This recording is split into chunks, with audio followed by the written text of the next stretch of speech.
welcome to Spotlight on Education.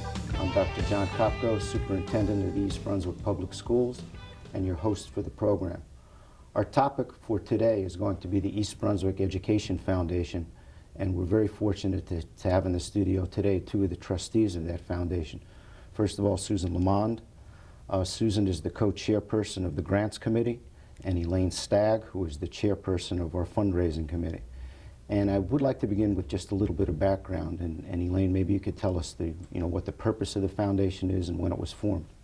Okay, the East Brunswick Education Foundation started about a little over a year ago, and it's a group of local business people, some parents, teachers, administrators, and our efforts are to raise funds and to develop a partnership with local businesses in the area to help enhance and enrich the schools of East Brunswick. And we have a board consisting of a variety of people, most of who are residents of East Brunswick, but some who are not.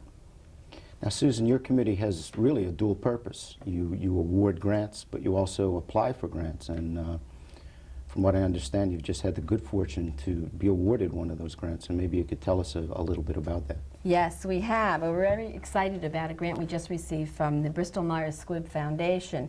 It's for a Grow Lab system, which is a hands-on approach to science. It was established by the National Garden Association and by the National Science Foundation.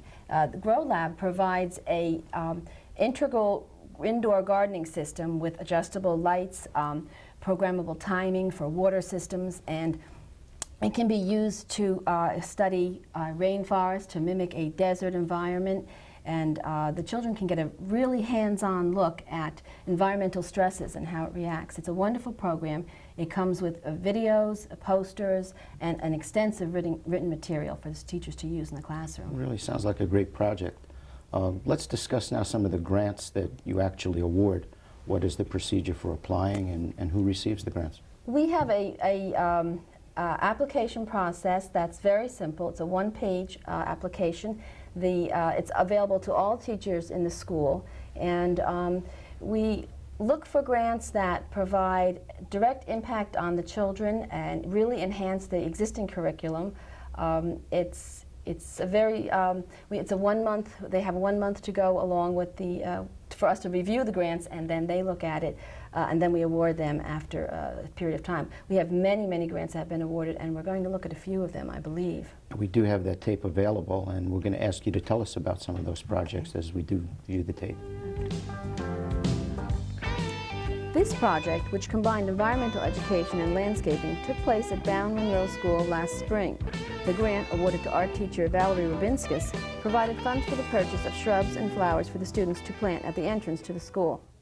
This is the rear entrance to the school building, and this is the entrance that the children use twice a day, coming into school and after recess. And we thought it would be very nice to beautify this area of the school. So we have a gardening club working on projects, and they have taught the entire school how to set seedlings, and we've been watching the plants grow for the last month, and now we're ready to put them in the ground so that we could see the fruits of our efforts. Back here we have part of our gardening club, and then we're going to have a second grade class come down, and the gardening club students will be teaching the rest of the school how to set the plants in the ground. The money for this came from the East Brunswick Education Foundation. Could you tell us about that? Sure. The East Brunswick Education Foundation offers many grants to teachers, parents, and groups that work within the schools. And what we did is, or what I did is, I wrote and filled out one of the applications, and they liked the project, and they've helped fund this effort that we have right here. That's great. How long have you been growing seeds? I guess a month and a half now. Okay, well, thank you very much.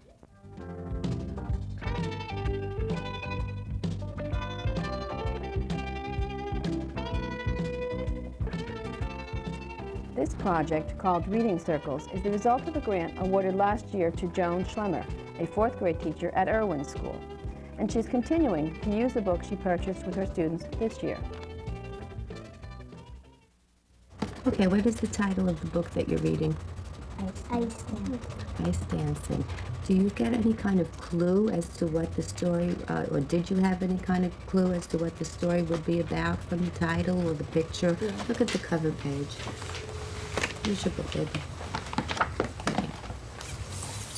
Yes, we did, because it shows a picture of them skating together, and the title was Ice Dancing, so we knew that they had to be skating. Mm-hmm. Was there a main problem in the story? Yeah. Samantha can't get along with anybody because her parents won't let her do any kind of exercising, like dancing, and she loves dancing. Oh, do you know why her parents won't let her exercise or dance? They want her to be a normal child. A normal child, okay. Would you say that Alex and Samantha have the same feeling about skating? I think that Samantha sort of has a different feeling because she has already been dancing, and they said that she's gonna be like the best skater because she always has her balance, and she kind of like knows how to skate. Are you seriously telling me you've only been skating for 6 months? He demanded. 5 months today, she said. Can't you tell? No, I cannot. I'd have said you've been skating 4 years, he said. Your dancing moves are just about perfect. Liz grabbed her for her whistle, then paused. That was as likely to make them fall as anything. She hurried across the ice. Alex saw her coming and eased Samantha back down again. What are you doing, Alex? Liz demanded. Oh, I knew I'd get the blame, he said. You're supposed to know what you're doing. What event stirred your curiosity? One event that stirred my curiosity was when Junior made this ditch, and he didn't tell anyone what it was, and I wanted to find that out, what the ditch was for. Any other? How about you? What event stirred your curiosity? The event that stirred my curiosity was when they found Junior and Robbie and Maggie found Man Mary's bag and cane, and I wanted to find out what happened to Man Mary. Very good. Decided to retreat farther. He moved behind the apple crate and lay down to see what was going to happen next. Much vocabulary consisted of 8 words: no supper, go, bath, ride, possum, walk, and stay.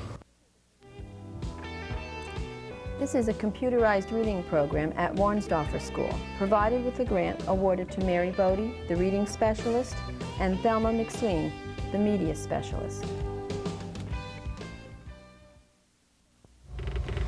Funny books. Books about animals. Mystery and adventure books. Books about sports and games. Biographies and stories from the past.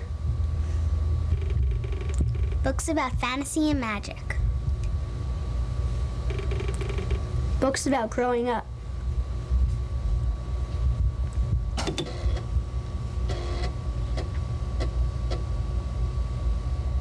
I'm pressing 3 to look up a book by its title or author. We're inserting the search disk into drive 1. Thank you. You're welcome.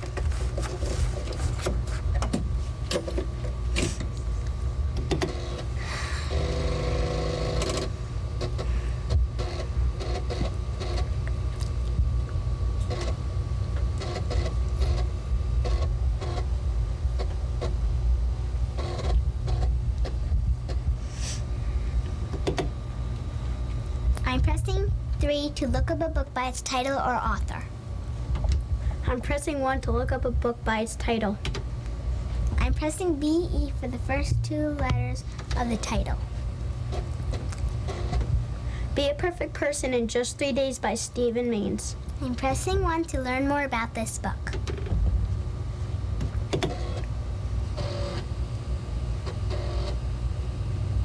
Be a Perfect Person in Just 3 Days by Stephen Means. Does being 80 pages. Does being perfect make your life wonderful? Milo takes a crash course and finds out. I'm pressing 1 to see more about this book. Be a Perfect Person in Just 3 Days by Stephen Means. 80 pages. He finds out that perfection is the biggest bother of all. Also by this author, The Great Gerbil Roundup. And Slim Down Camp. I'm pressing 4 to print this information. I'm pressing 1 to print this information about the book we have just viewed. David, would you recommend this book for someone to read? Yeah, I would highly recommend it because it's really funny. Brooke, would you recommend this book? Yes, I would, because it's interesting and has a lot of details. Very good.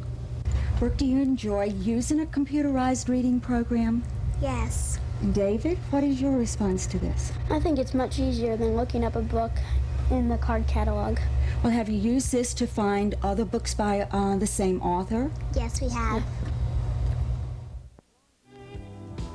This project at Lawrence Brook School is called the First Time Publishers Bank, and the grant was awarded to Sandy Klein, Darlene Alderati, and Pat Cabrera, the second grade teachers at the school.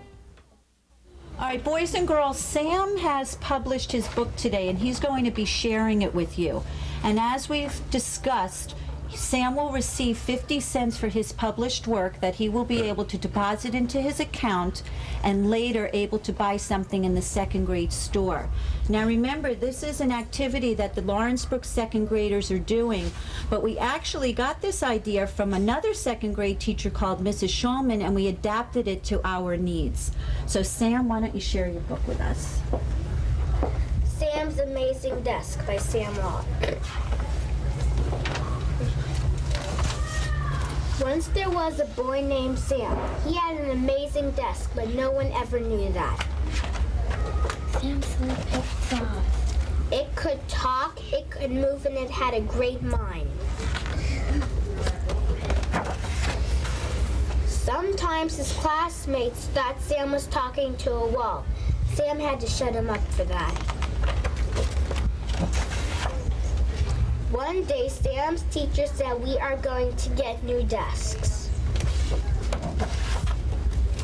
Sam couldn't sell his desk, so Sam went to his teacher and said, "I don't want to sell my desk."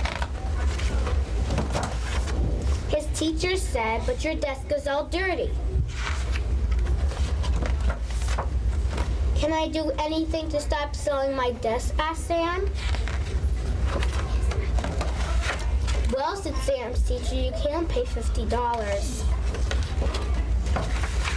Sam said, "I'll have it in by Friday." Sam thought to himself, "How am I going to make $50 by Friday? It is only 2 days away." "I know," said Sam. "It's summer, and summer's hot. I could put up a lemonade stand."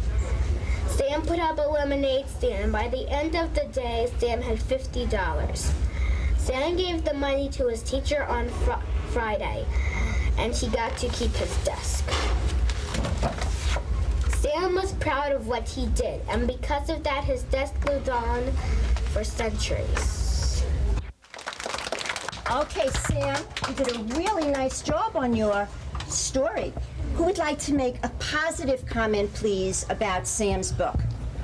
I like how he took a long time to make the book and how it was long and creative. It was creative, you're right, and he did take a very long time, right, Sam? It took you a while to write this story.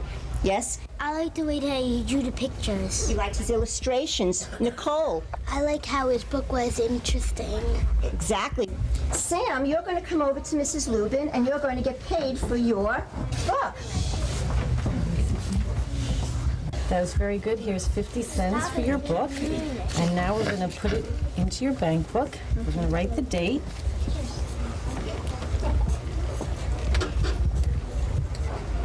And we're going to deposit 50 cents. That goes right underneath the dollar. Okay. And then we're going to go over here, and now you have $1.50. Now you put a 5. Boys and girls, we're going to show on our easel so everybody can see exactly what Sam did in his bank account, okay? First he had to put the what? Raise your hand. Okay, the date. 11/16/94. Okay. Now his balance was, what was your balance before today, Sam? $1. $1. So we're gonna put that. That's what he had before. Okay. Today, is he making a deposit or a withdrawal? A deposit. He's putting more money into his bank. He's not taking out. Okay, how much did you put into your bank, Sam? 50 cents. 50 cents. So let's write that. Okay. So now we're going to go all the way over to here again for balance. And what do we have to do to find out what is his balance now?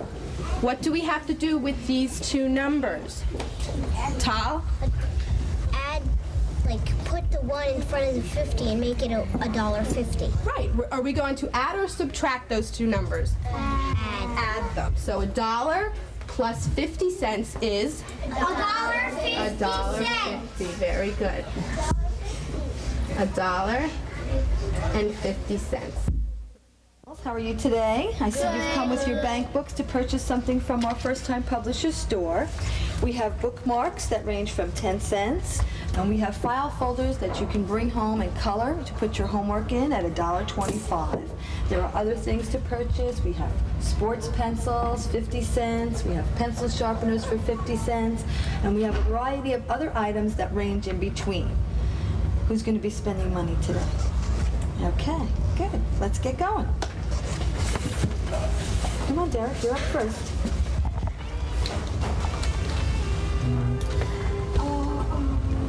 This. Okay.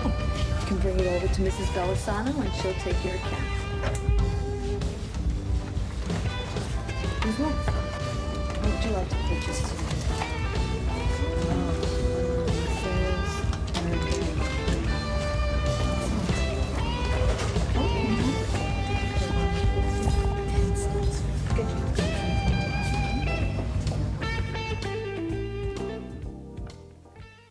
It's really interesting to see the effects of the foundation grants actually taking place in the classroom. Susan, could you tell us about some other grants that you've applied for? Yes, we have applied for another grant that is to develop further a project that was developed by our ESL teachers and our student assistance specialists. This is a project where students, foreign language speaking students, have written a guide to assist other students and when they come into the school, and we'd like to further develop that into a video program so that a student can make a video presentation and another student will be able to use it to help them from everything from locating different parts of the school to opening their locker, and that one we're looking forward to hearing from very shortly. We're also developing now a grant that will encourage young women in this field of science. So we're getting that ready to go out soon. Great. Elaine, the foundation has also funded some other activities and projects in the district. Could you tell us about those? Sure. So far this year, we've contributed to the funds needed for our high school IPPL class to help them in their Constitution competition down in Washington, D.C. And we've also have two programs that we're funding for this month. One for the 11th graders. They'll see a program about Anne Frank called Through the Eyes of a Friend. And all the 9th graders this year will be seeing a program about a young immigrant girl from Ireland. They're both absolutely wonderful programs too, and I think just a great opportunity for the students to be able to participate in both of those projects. You and your committee have just a tremendous responsibility in terms of fundraising. How do you manage that? Well, this year, thanks to our Back to School fundraising drive, we've gotten most of our funds from contributors, local businesses. And I'd like to read the list of this year's contributors from that program. And that would be the Backstage Video Store, Borders Bookstore, Brico's Cucina's Italian Restaurant, Chow's 18 Chinese Restaurant, Christie's Florist, Civic Center Pharmacy, Designer's Corner, Drama Hair, Heritage Plaza Pharmacy, Middlesex Office Furniture, Perry's Food Market, Sir Speedy Printing Center, Stefano's Italian Restaurant, Trattoria Moderna Restaurant, United Jersey Bank, and Windsor Pharmacy. And we ask you all to support these local businesses because they do support us. Well, that was certainly a very good beginning for the foundation this year. And what else do you have planned? Well, we're currently selling tickets now for a wonderful theater and video presentation, Through the Eyes of the Friend, the story of Anne Frank, and that's what the 11th graders will be seeing during the daytime. And we'll have 2 evening performances, one on Monday, December 12th, and one on Tuesday, December 13th. And they're at 7:30 p.m. at the Administration Building off of Route 18. And there'll be refreshments provided after that presentation, and each of the tickets will be $20, a direct donation to the East Brunswick Education Foundation, and we invite everybody to attend. We're also sponsoring a performance by the New Jersey Dance Ensemble of the Nutcracker, and that's going to be a wonderful performance for January for the children and for the community. It'll be at the East Brunswick High School Auditorium on Saturday, January 7th at 3 o'clock in the afternoon, and the ticket prices are $15 for adults and $10 for students and senior citizens. And how can the tickets be purchased? Tickets for all performances can be gotten by calling 821-2435. And what else do we have planned for the future? Well, we have some other things. We will be enjoying our first annual Partner in Excellence dinner in the spring. And we ask everybody to mark their calendars for Saturday evening, March 25th. We'll be having a lovely dinner and dancing evening at the East Brunswick Chateau, and details on that will follow, but we want everybody to pencil it in. It'll be a wonderful evening. We also, of course, have our A Present with a Future campaign that we've been doing all year long, which is a wonderful program where we ask people to contribute a $10 donation or more to the East Brunswick Education Foundation. And what we'll do is we send a note telling the designee that you've been honored. A donation has been sent in your name to the East Brunswick Education Foundation, and of course a thank you and a receipt goes to that person. And it's a wonderful way of recognizing someone on a special occasion, and of course this time of year, the holiday gift-giving season, we'd like people to think about this present with a future and possibly remember those important teachers in their children's lives with a wonderful donation to the East Brunswick Education Foundation, a present with a future. Well, thank you, Elaine, and thank you, Susan, for taking the time out of your schedules to be with us today, and also for being just such an important part of the East Brunswick Education Foundation. And I'd like to extend my appreciation and my gratitude to the entire foundation because the wonderful work that they're doing is certainly enhancing and enriching the educational programs for the children here in East Brunswick. And I think the foundation is another example of what makes the public schools here in East Brunswick so special and so good. So again, thank you both, and also thank you to the entire foundation. Thank you. To our audience, I'd like to thank you for watching and hope you will be back with us again next month when our subject will be technology in the school district. On behalf of the entire Board of Education and everyone associated with the East Brunswick Public Schools, I'd like to wish you a very happy and safe holiday season and also a wonderful new year.